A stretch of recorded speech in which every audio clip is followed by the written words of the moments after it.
우리는 우리를 위해서 십자가에서 죽으시고 부활하신 예수님을 나의 구원자로 또 나의 주인으로 나의 하나님으로 믿음으로 이제는 이 땅에 살면서도 주님 은혜 속에 살고 우리는 죽어서도 영원한 천국을 누릴 하나님의 자녀들이 되었습니다.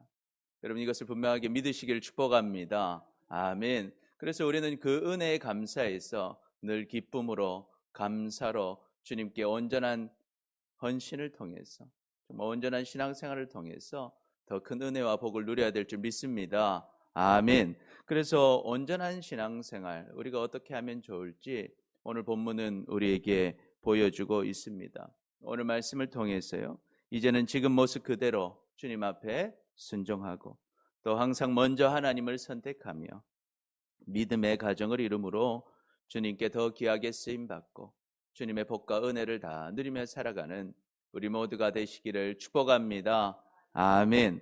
자, 그렇다면 온전한 신앙생활을 위해서 우리는 어떻게 해야 할까요? 첫 번째, 우리 같이 읽어봅니다. 시작. 지금 모습 그대로 순종하는 것입니다. 온전한 신앙생활은요, 지금 모습 그대로 순종하는 것입니다.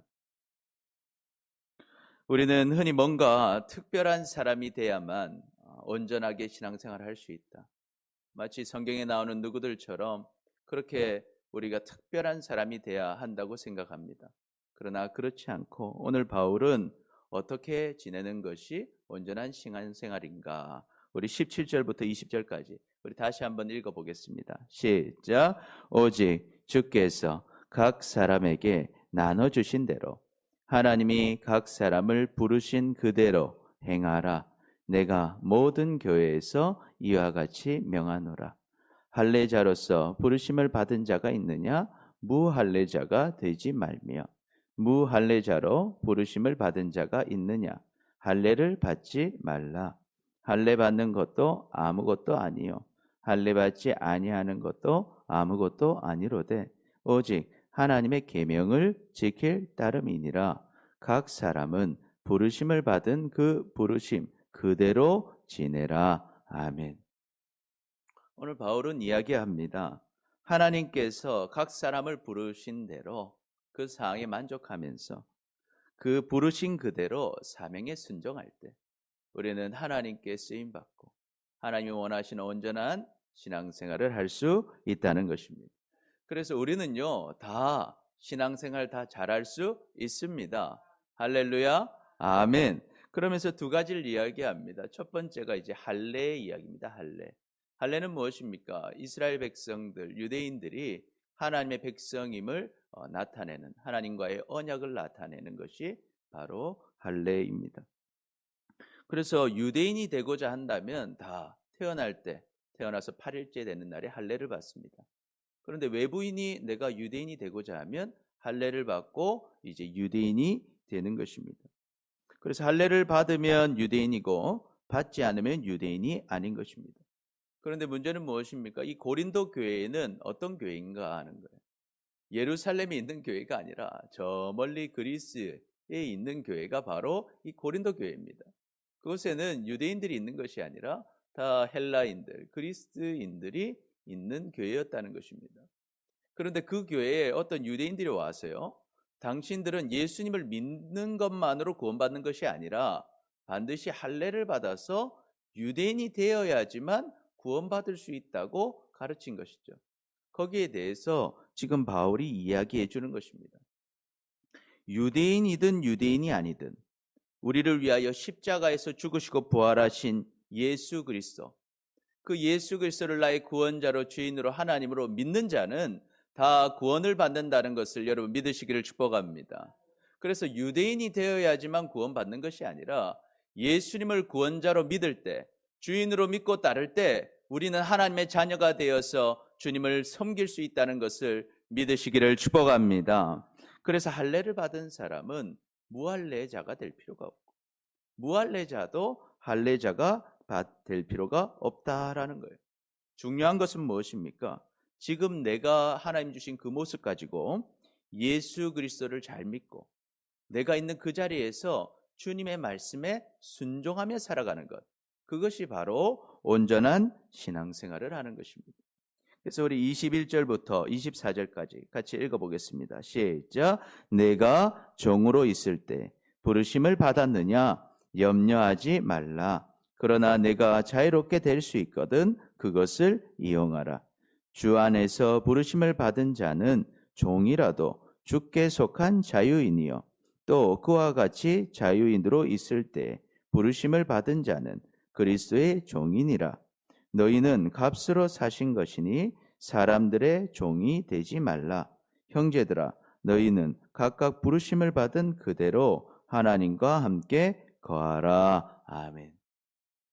우리가 유대인과 헬라인, 이 할례의 문제뿐만 아니라 두 번째 문제, 우리의 신분에 대해서 얘기해요. 우리가 어떤 신분, 어떤 그 당시 로마 사회는 신분 사회였습니다. 일반 사람이 있고 자유인이 있고 종이 있었단 말이죠. 그런데 종도 예수님을 믿으면 이제는 주님 안에선 자유인이 되는 것이고 주인이라 할지라도 다 같이 형제가 되는 것이고 모두가 예수 그리스도의 종이 되는 거예요. 그래서 예수께서 십자가에서 죽으시고 부활하심으로 우리를 사셨다는 거예요. 그래서 우리 모두는 우리의 상황과 여건, 신분이 어떠하든지 간에 그리스도 안에서 한 형제 자매임을 믿으시기를 축복합니다. 아멘. 그래서 그리스도의 종이라서 우리는 세상의 종인 것이 염려할 것이 없고 자유인이라고 해서 자랑할 것이 없다 하는 것입니다.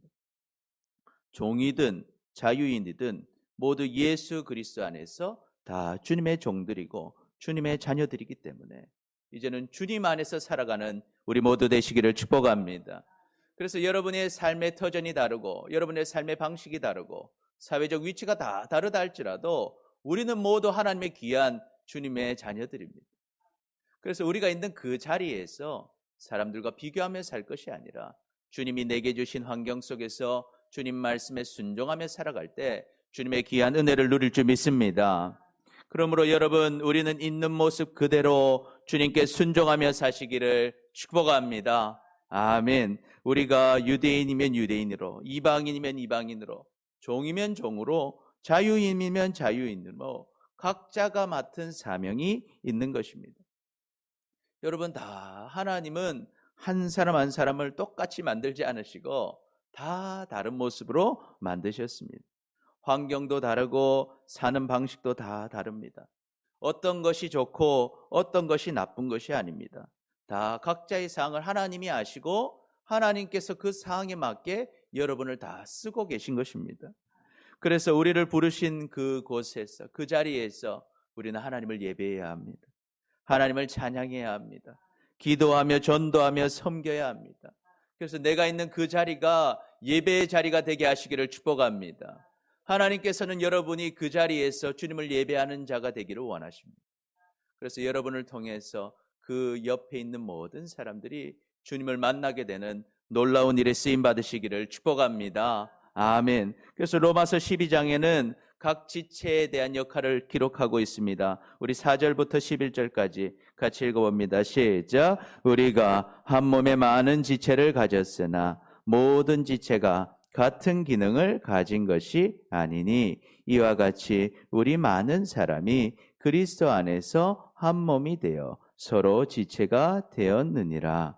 우리에게 주신 은혜대로 받은 은사가 각각 다르니 혹 예언이면 믿음의 분수대로, 혹 섬기는 일이면 섬기는 일로, 혹 가르치는 자면 가르치는 일로, 혹 위로하는 자면 위로하는 일로, 구제하는 자는 성실함으로, 다스리는 자는 부지런함으로, 긍휼을 베푸는 자는 즐거움으로 할 것이니라.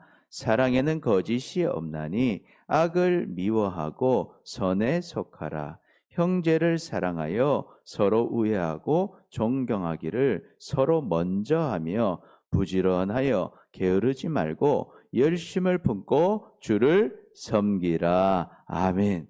그래서 여러분, 사람은 각자에게 주신 주님의 사명들이 있음을 믿으시기를 축복합니다. 그래서 여러분의 받은 그 자리에서 주님께 충성하는 것, 감사함으로 주님을 섬기는 것, 그것이 하나님이 기뻐하시는 일이고 온전한 신앙생활이고 하나님의 은혜와 복이 있을 줄 믿습니다. 아멘. 그러므로 우리는 서로를 보면서 비교하지 마시기를 축복합니다. 각자가 맡은 일들이 있는 거예요. 그래서 우리는 누굴 보고 하는 것입니까? 사람을 보며 사역하는 것이 아니라 저 하나님 보고, 하나님께서 우리를 이 자리에 있게 하셨고 이 자리에 사역하게 하셨고 결국 상 주실 분도 하나님이시고 하나님께서 여러분을 인도하신다는 것을 여러분 믿으시기를 축복합니다. 그래서 우리는요, 우리에게 주신 상에 만족하고 하나님께서 부르신 그대로 그 자리에서 부지런하고 게으르지 말고 열심을 품어 순종하시기를 축복합니다. 그래서 주님께 온전하고 귀하게 쓰임받고 주님의 복과 은혜를 다 누리며 살아가는 여러분 되시기를 축복합니다. 아멘. 그래서 우리 같이 한번 인사해 봅니다. 고백합시다. 시작. 지금 모습 그대로 순종하며 삽시다. 우리 옆 사람 보고 한번 고백할까요? 시작. 지금 모습 그대로 순종하며 삽시다. 아멘. 아멘.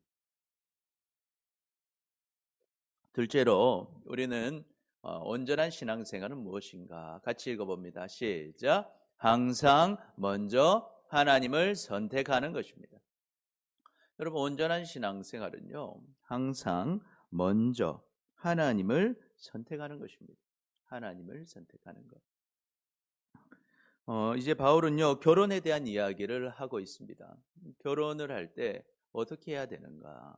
어떤 것이 중요한 것인가를 이야기하는데 우리 25절, 26절 같이 한번 읽어보겠습니다. 시작. 전에 대하여는 내가 주께 받은 계명이 없으되 주의 자비하심을 받아서 충성스러운 자가 된 내가 의견을 말하노니 내 생각에는 이것이 좋으니 곧 임박한 환난으로 말미암아 사람이 그냥 지내는 것이 좋으니라. 아멘. 오늘 이제 사도 바울은요, 어떻습니까? 주님을 섬기기 위하여서 혼자 살기로 결심한 사람이에요.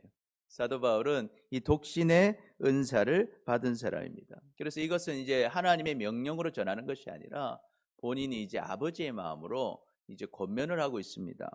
결혼하지 않은 자들이 있다면 어떻게 해라? 그냥 지내는 게 좋겠다라고 이야기합니다.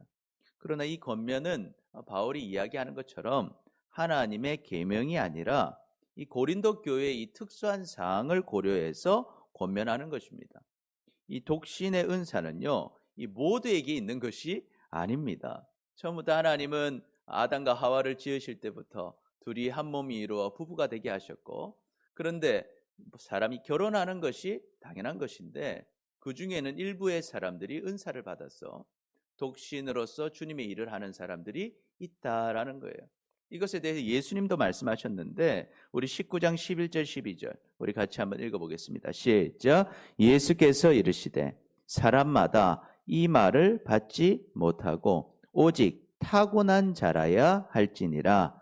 어머니의 태로부터 된 고자도 있고 사람이 만든 고자도 있고 천국을 위하여 스스로 된 고자도 있도다. 이 말을 받을 만한 자는 받을지어다. 아멘. 오늘 예수님께서 얘기하십니다. 말씀하십니다. 이 말을 다 받는 것은 아니고 어떤 사람만 받는다. 타고난 사람만 받게 될 거다. 주님을 위하여서 결혼을 포기하고 주님을 위해 사는 사람들이 있다라는 거예요. 그것은 참 귀한 것입니다. 바울은 그런 고백을 했고 그러한 삶을 살았습니다. 그래서 다른 것에 여의치지 않고 주님께 집중하는 인생을 살았습니다. 그러나 여러분, 이것은 은사가 없다면요, 굉장히 위험한 일입니다. 우리가 결혼하지 않고 있다면, 결혼하지 않고 사역하는 자는 더 많은 사단의 유혹들이 있습니다. 그래서 그 유혹을 이길 수 있는 것은 정말 하나님께서 주신 은사 가운데 가능한 것입니다. 그러나 바울은 독신의 은사를 가진 사람으로서 이 고린도 교회의 특수한 상황 가운데 결혼하지 않고 섬기는 것도 유익한 부분이 있다고 이야기하는 것입니다. 여기에 대해서 좀 부가적으로 설명을 하는데요. 26절부터 우리 28절까지 같이 읽어보겠습니다. 시작. 내 생각에는 이것이 좋으니 곧 임박한 환난으로 말미암아 사람이 그냥 지내는 것이 좋으니라. 내가 아내에게 매였느냐 노이기를 구하지 말며 아내에게서 노였느냐 아내를 구하지 말라. 그러나 장가가도 죄 짓는 것이 아니요 처녀가 시집가도 죄 짓는 것이 아니로되 이런 이들은 육신의 고난이 있으리니 나는 너희를 아끼노라. 아멘. 오늘 이 고린도 교회는 특수한 상황이 있는데 바로 임박한 환란이 있었다라는 거예요. 당시 고린도에서는요, 주 51년 가운데 이 대기근이 있었습니다. 그래서 이 고린도 교회 지역이 대기근으로 굉장히 어려운 상황 속에 있었다는 거예요. 그리고 그 고린도 교회 안에는요, 가난한 성도들도 많이 있었습니다. 그래서 그들이 지금 경제적으로 굉장히 어려운 상황 속에서 바울은 어떤 마음으로, 아버지와 같은 마음으로 이렇게 얘기하는 거예요. 지금 이혼도 하지 말고 헤어졌다면 결혼도 하지 말고 있는 그대로 있으면서 주님을 섬기는 것이 좋겠다라고 권면하고 있는 것입니다. 지금도 그렇지만 당시에도 이 결혼하려면요, 뭐가 많이 듭니까? 이 비용이 많이 들었다는 거예요.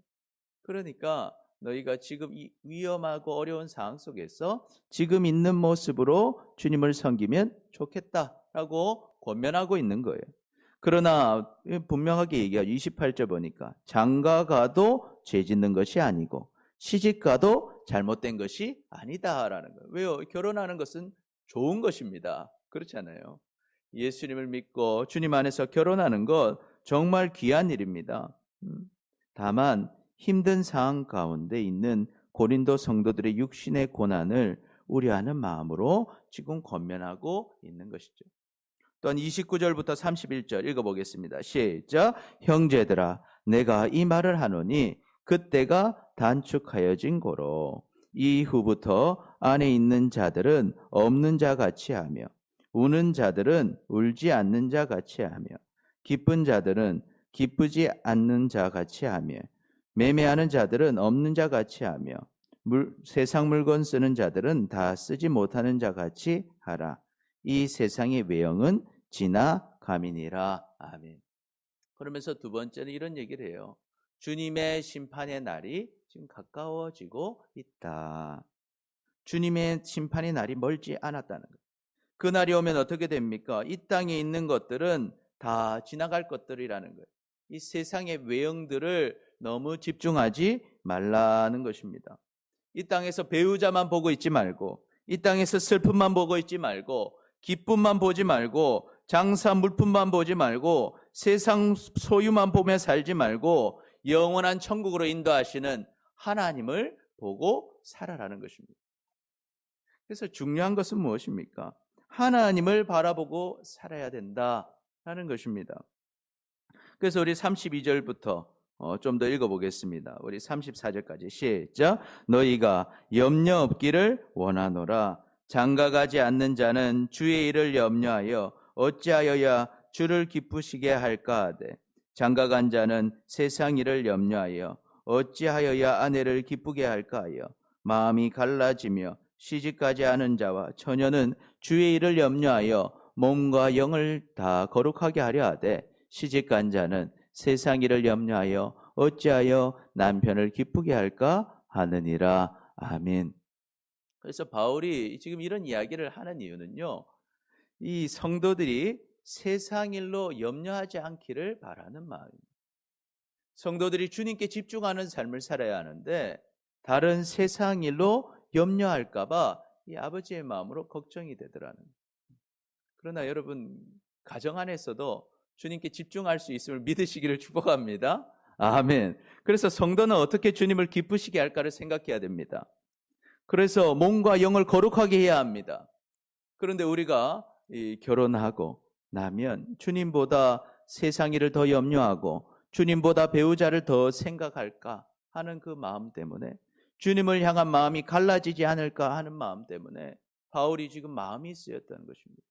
정말 복된 삶은 세상의 사람들과 또 세상의 일들을 고려하며 사는 것이 아니라 하나님을 바라보고 살아야 이 고린도 교회가 복을 받을 것인데, 이 고린도 교회가 하늘의 복을 누릴 것인데 그러지 못할까 봐 바울은 그 마음의 염려가 있었던 것입니다.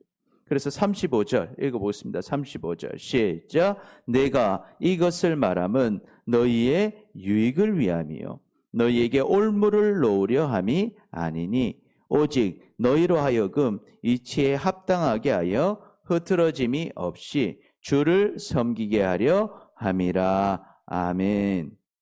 그래서 지금 바울의 이 말들은 다 무엇을 위한 것이다? 너희의 유익을 위한 것이다. 성도의 유익을 위하여 사랑으로 제안하는 것이지 이것은 올무가 아니라는 것. 이걸 어기면 안 된다는 것이 아니라 명령도 아니다라고 얘기하는 것입니다. 다만 바울의 마음은 어떤 마음입니까? 이 고린도 성도들이 정말 이치에 합당하게 흐트러짐이 없이 주님을 섬기기를, 그것을 제안하는 것입니다. 그렇다면 바울은 주님을 섬길 때 이 가족은 방해만 된다라고 생각하는 것일까요? 꼭 그렇지는 않습니다. 오늘 바울은요, 잠시 후에 자신을 게바, 베드로와 비교하면서 자신이 그렇게 하지 않을 뿐이지 베드로가 아내와 함께 사역하는 것은 굉장히 좋은 권리다라고 이야기하고 있습니다. 우리 고린도전서 9장 5절 같이 읽어보겠습니다. 시작. 우리가 다른 사도들과 우리 주의 형제들과 게바와 같이 믿음의 자매된 아내를 데리고 다닐 권리가 없겠느냐. 아멘. 당시 베드로는요, 이 아내와 함께 같이 다니면서 사역을 했던 것 같습니다. 그래서 아내와 함께 동역하면서 사역하는 것이 이 바울이 볼 때도 어떤 것이었다? 좋은 권리였다라는 것입니다. 그러나 본인은 어때요? 독신의 은사를 가진 사람입니다. 본인은 본인이 혼자서 주님의 사역을 하는 것이 더 본인에게 맞는 거예요. 하나님이 그것을 바울에게 맡겨주신 것입니다. 그러니까 좀 더 자유롭게 사역을 할 수 있었던 것이죠. 그래서 바울이 이야기하는 것은 이 결혼을 하는 것이 중요하다, 하지 않는 것이 중요하다, 그것이 아니라 이 요점이 무엇입니까? 어떤 상황 속에 있든지 먼저 하나님을 선택하라는 것입니다. 내가 독신으로 살든지 주님을 섬기든지 결혼해서 함께 사역을 하든지 항상 너는 먼저 뭐를 선택해라? 하나님을 선택하라는 거예요. 하나님을 선택하라. 우리는요, 항상 먼저 하나님을 선택해야 합니다. 그래서 바울은요, 전도 사역을 위해서 결혼할 것을 포기했습니다. 하나님을 선택했기에 독신을 택했습니다. 바울이 결혼에 대해서 고려한 가장 중요한 기준은요, 하나님의 사명을 잘 감당하는 것이었습니다. 그러므로 성도인 우리는요, 결혼을 생각할 때 마찬가지로 우리는 고려해야 합니다. 우리는 무엇을 가장 먼저 고려해야 되겠습니까? 세상의 기준처럼 돈을 잘 버는지, 외모가 잘생겼는지, 능력이 있는지, 어떤 학력이 좋은지가 아니라 함께 하나님을 섬길 수 있는 믿음의 동력자들과 결혼해야 한다는 거예요. 믿음의 동력자가 될 수 있도록 우리는 배우자를 만나야 한다는 것입니다.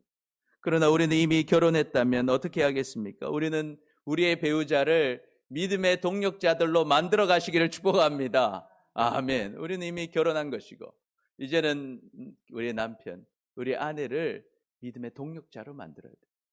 하나님은 그것을 원하고 계신 것입니다.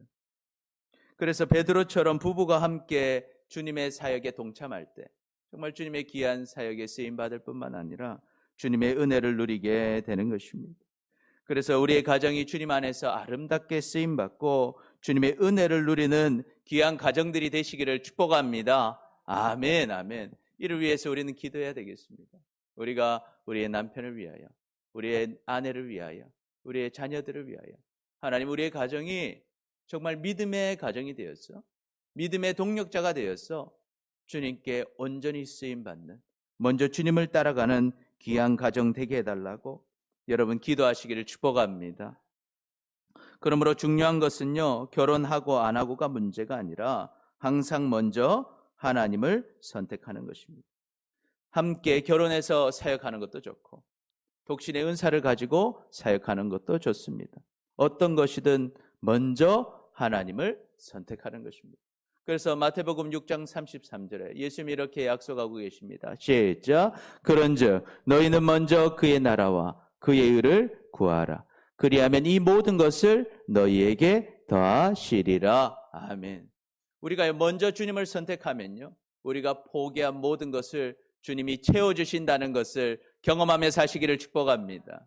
우리가 먼저 주님을 따라가면 주님께서 우리를 인도하시고 우리의 필요를 다 채워주시는 거예요. 이 모든 것, 먹을 것, 마실 것, 입을 것, 주님이 걱정하지 않게 해주신다는 것입니다. 여러분 이것을 믿으시기를 축복합니다. 히브리서 기자는 뭐라고 기록합니까? 같이 읽어봅니다. 시작. 믿음이 없이는 하나님을 기쁘시게 하지 못하나니 하나님께 나아가는 자는 반드시 그가 계신 것과 또한 그가 자기를 찾는 자들에게 상 주시는 이심을 믿어야 할지니라. 아멘. 여러분 우리는 하나님을 믿어야 됩니다. 하나님은 살아계십니다. 그리고 하나님은 하나님을 찾는 자에게 반드시 무엇 주신다고 했습니까? 상을 주신다는 것입니다. 그러므로 여러분 먼저 하나님을 찾으시기를 축복합니다. 세상 염려로 세상을 먼저 따라가는 것이 아니라 하나님을 먼저 찾을 때 하나님이 세상의 모든 것도 이루게 하실 줄 믿습니다. 아멘. 그래서 우리는 결혼뿐만 아니라 매일 수많은 선택들을 하며 살아갑니다. 그때 수많은 기준들이 있지만 우리는 항상 먼저 하나님을 선택하시기를 축복합니다. 하나님을 섬기는 데 방해가 되는 것이 있다면 때로는 세상적 이익이 있는 것이라 할지라도 과감하게 포기할 수 있는 여러분 되시기를 축복합니다.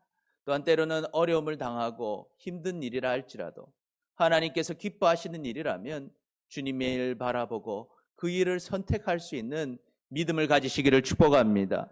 그러면 하나님께서 여러분을 쓰실 것입니다. 하나님께서 여러분에게 귀한 은혜를 주실 것입니다. 살아계시고 역사하시는 주님을 경험하게 될 것입니다. 그것을 경험하며 살아가는 여러분과 여러분의 가정이 되시기를 축복합니다. 그래서 우리 같이 고백해 보겠습니다. 시작. 항상 먼저 하나님을 선택합시다. 우리 옆 사람 보고 고백합니다. 시작. 항상 먼저 하나님을 선택합시다. 아멘, 아멘. 셋째로 온전한 신앙생활은 어떤 것일까? 우리 같이 읽어봅니다. 시작. 믿음의 가정을 이루는 것입니다. 여러분 온전한 신앙생활은요 믿음의 가정을 이루어야 합니다. 우리 36절부터 38절까지 우리 같이 읽어보겠습니다. 시작. 그러므로 만일 누가 자기의 약혼녀에 대한 행동이 합당하지 못한 줄로 생각할 때 그 약혼녀의 홍기도 지나고 그같이 할 필요가 있거든 원하는 대로 하라. 그것은 죄 짓는 것이 아니니 그들로 결혼하게 하라. 그러나 그가 마음을 정하고 또 부득이한 일도 없고 자기 뜻대로 할 권리가 있어서 그 약혼녀를 그대로 두기로 하여도 잘하는 것이니라. 그러므로 결혼하는 자도 잘하는 거니와 결혼하지 아니하는 자는 더 잘하는 것이니라. 아멘. 다음으로 바울은요 약혼한 상태에 있는 부부에 대해서 결혼할 필요에 따라서 또 원함에 따라서 결혼하는 것도 잘하는 것이고 또 결혼하지 않는 것도 잘하는 것이다 라고 이야기하고 있습니다. 먼저 우리가 살펴보았듯이 이 결혼을 하고 안 하는 그것이 중요한 것이 아니라 뭐가 중요한 겁니까? 하나님을 더 잘 섬길 수 있도록 하는 결정을 하는 게 중요하다라는 거예요. 먼저 하나님을 바라보고 선택하는 것이 중요한 것입니다. 그래서 결혼에서 가장 중요한 것이 무엇일까요? 결혼을 통해서 우리가 하나님의 말씀을 잘 순종할 수 있는가? 그것이 중요한 것입니다. 우리의 가정이 하나님의 사명을 잘 감당하고 하나님의 복과 은혜를 누리며 사는 것, 그것이 우리의 가정의 가장 중요한 일임을 여러분 깨달으시기를 축복합니다. 그러므로 결혼 생활은요 반드시 주님 안에서만 해야 됩니다. 결혼 생활은 반드시 주님 안에서 해야 된다는 것이죠. 우리 39절 40절 읽어보겠습니다. 시작. 아내는 그 남편이 살아있는 동안에 매여 있다가 남편이 죽으면 자유로워지기 자기 뜻대로 시집갈 것이나 주 안에서만 할 것이니라. 그러나 내 뜻에는 그냥 지내는 것이 더욱 복이 있으리로다. 나도 또한 하나님의 영을 받은 줄로 생각하노라. 아멘. 오늘 이제 결혼하는 것에 대해서 반드시 어디서 해라? 주 안에서만 할 것이다 라고 기록하고 있습니다. 주 안에서 결혼한다는 건 무슨 뜻입니까? 우리의 가정이 함께 주님을 바라본다는 것입니다. 믿음의 배우자를 만드는 것이죠. 또한 결혼하기 전이라면 믿음의 배우자를 만나는 것입니다. 믿음의 가정을 만드는 것입니다. 우리 가정이 사명에 함께 동역하는 가정이 되고 함께 하나님을 섬김으로 하나님의 복을 누리는 가정이 되는 것입니다. 여러분의 가정이 그런 가정이 되시기를 축복합니다. 아멘. 그때 우리는 정말 온전한 신앙생활을 할 수 있다는 것입니다. 그러므로 우리가 아직 결혼하지 않았다면 사명을 함께 감당할 믿음의 사람을 꼭 만나시기를 축복합니다. 아멘. 오늘 결혼하지 않은 사람은 한 사람밖에 없는 것 같은데 우리 결혼하지 않았다면 반드시 우리는 어떤 사람 만나야 될까요? 함께 사명을 감당할 믿음의 사람을 만나야 하는 것입니다. 우리의 자녀들도 믿음의 사람들과 꼭 결혼할 수 있도록 여러분 기도로 준비하시기를 축복합니다. 그리고 그렇지 않았다면 우리의 자녀들이 믿음의 자녀가 될 수 있도록, 믿음의 가정이 될 수 있도록 여러분 기도하시고 말씀으로 가르치시기를 축복합니다. 그래서 우리의 가정 안에서 정말 믿음의 사람으로 살아가는 것이 중요하다는 것입니다. 그래서 배우자를 만날 때도 믿음의 배우자를 만나고 우리의 자녀들도 믿음으로 양육해야 하는 것입니다. 그리고 우리가 이제 결혼했다면 우리의 배우자를 믿음으로 양육해야 됩니다. 우리의 자녀들을 믿음으로 양육해야 됩니다. 믿음의 사람이 되어서 함께 주님을 섬기고 함께 주님의 사역에 동참할 때 우리의 가정이 온전한 가정이 되고 대대손손 주님의 은혜를 누리는 가정이 될 줄 믿습니다. 여러분 이것은 쉽지 않은 일이지만 여러분 꼭 여러분의 삶 가운데 이루시기를 축복합니다. 하나님께서 원하는 자에게 구하는 자에게 이루어 주신다 하셨습니다. 우리가 그것을 위해 기도하고 그것이 가장 중요한 것임을 알고 나아갈 때 여러분의 삶과 여러분의 가정이 온전한 가정이 되고 온전한 신앙생활을 하게 될 줄 믿습니다. 그래서 우리 같이 고백해 보겠습니다. 시작. 믿음의 가정을 만듭시다. 우리 옆 사람 보고 고백합니다. 시작. 믿음의 가정을 만듭시다. 아멘, 아멘. 여러분 하나님은 살아계십니다. 그리고 우리를 사랑하십니다. 우리는 온전한 신앙생활을 통해서 하나님께 더 귀히 쓰임받고 정말 행복한 신앙생활 하시기를 축복합니다. 그럼 온전한 신앙생활은 어떤 생활입니까? 첫 번째 같이 읽어봅니다. 시작. 지금 모습 그대로 순종하는 것입니다. 두 번째, 항상 먼저 하나님을 선택하는 것입니다. 세 번째, 믿음의 가정을 이루는 것입니다. 그래서 때로는 이 온전한 신앙생활을 감당하는 것이 때로는 힘들고 어려울 수 있습니다. 그러나 우리가 주님을 바라보고 그 자리에서 주님께 기도하고 예배하며 순종하며 전도하며 섬기며 주님이 뜻을 따라갈 때 하나님께서 우리의 삶을 변화시켜 주시고 우리의 가정을 변화시켜 주시고 하나님의 놀라운 역사를 여러분 가운데 이루어 주실 줄 믿습니다. 아멘. 기도하겠습니다. 주님, 다른 사람과 비교할 때가 많았습니다. 나의 연약함을 원망할 때가 많았습니다. 환경을 핑계 삼아 사명을 감당하지 못할 때가 많았습니다. 먼저 하나님을 선택하기보다 세상 것을 선택하며 믿음의 가정을 이루지 못했습니다. 주님, 우리를 용서하여 주옵소서. 이제는 지금 모습 그대로 순종하고 항상 먼저 하나님을 선택하며 믿음의 가정을 이루므로 주님께 더욱 크게 귀하게 쓰임받고 주님의 복과 은혜를 다 누리며 살아가는 우리 모두와 우리의 가정이 되게 하여 주시옵소서. 감사합니다. 사랑합니다. 예수님의 이름으로 기도드립니다. 아멘.